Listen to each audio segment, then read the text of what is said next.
Class 10 second summative পরীক্ষার জন্য ইংলিশে যারা রাইটিং এর জন্য দুশ্চিন্তা নিয়ে বসে আছো তাদের জন্য এই ক্লাসটা কিন্তু গুরুত্বপূর্ণ। আমি মোটে তোমাদের জন্য 6খানা রাইটিং সাজেস্ট করব, একটু মন দিয়ে দেখে যাবে, পরীক্ষায় হাসি মুখে রাইটিংটা লিখে আসতে পারবে।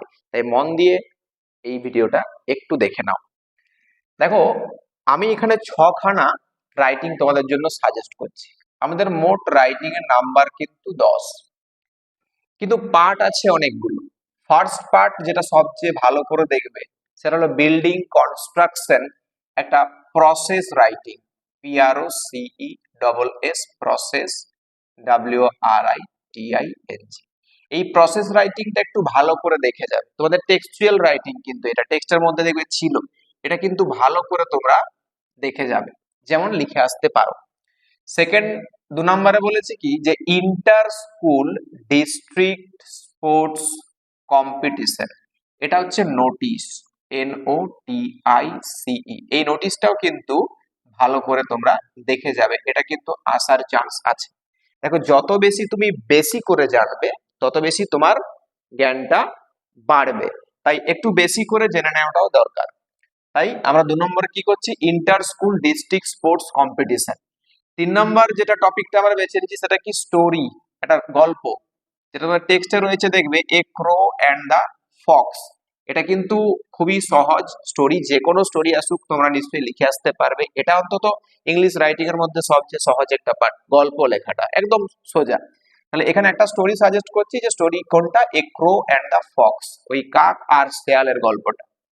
4 নাম্বার টপিকটাতে বলছি নিউজ পেপার রিপোর্ট একটা, যেটা তোমাদের টেক্সটে রয়েছে, burglary in a flat in Kolkata. এটা কিন্তু ভেরি ভেরি ইম্পর্টেন্ট, আসার চান্স কিন্তু প্রবল রয়েছে, এটা কিন্তু ভালো করে দেখে যাবে। 5 নাম্বার সাজেস্ট করছি এডিটোরিয়াল লেটার একটা, যদিও আসার চান্সটা কম, কিন্তু তাও বলে রাখছি, thoughtless use of loudspeaker, thoughtless use of loudspeaker, এই এডিটোরিয়াল লেটারটা একটু ভালো করে দেখে যাবে। Next number 6, dialogue between a bicycle repair shopkeeper and you. একজন বাইসাইকেল রিপেয়ার শপকিপার দোকানদারের সঙ্গে তোমার যে কথোপকথন, এটাকে ডায়ালগ রাইটিং বলছি, এটা কিন্তু দেখে যাবে, তোমাদের টেক্সটের মধ্যে রয়েছে। এই 6খানা রাইটিং যদি ভালো করে দেখে যাও, তোমাদের কিন্তু পরীক্ষায় রাইটিং লিখতে অসুবিধা হবে না। 2টো রাইটিং থাকবে, অর দেওয়া থাকবে, তোমাদেরকে কিন্তু চুজ করতে হবে যে কোনো একটা, আর এই একটা কিন্তু 10 নাম্বার।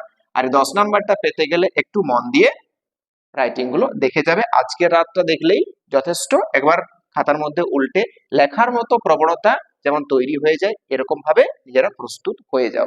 রাইটিং নিয়ে চিন্তা করতে হবে না, এই 6খানা রাইটিং এর মধ্যে আশা করছি তোমরা রাইটিং কিন্তু কমন পেয়ে যাবে। এছাড়াও একটা জায়গা আমি বলে রাখি, যে এই report writing, REPORT, report writing, WRITING, এর যে ভাগগুলো বা যে যে রিপোর্ট রাইটিং গুলো আমি তোমাদেরকে লিখিয়েছি আমার প্ল্যাটফর্ম থেকে, একটু পড়ে যাবে মন দিয়ে। রিপোর্ট একদম সহজ, যে কোনো রিপোর্ট রাইটিং একটা ভালো করে দেখে নেবে, সেই রিপোর্টটাকে কাজে লাগিয়ে তোমরা কিন্তু বাকি যেমনই কোশ্চেন আসুক না কেন লিখে আসতে পারবে। এই রিপোর্ট রাইটিংটা একটু ভালো করে দেখে যাবে, তাহলে কিন্তু আর তোমাদের চিন্তা করতে হবে না। মন দিয়ে পড়ো, প্রিপারেশন নাও, আগামীকাল পরীক্ষা হয়তো, তাই বাকিদেরকে অবশ্যই সাজেস্ট করব একটু আজকের রাতটা ভালো করে একটু দেখে যাবে, পরীক্ষায় কিন্তু অনায়াসে লিখে আসতে পারবে।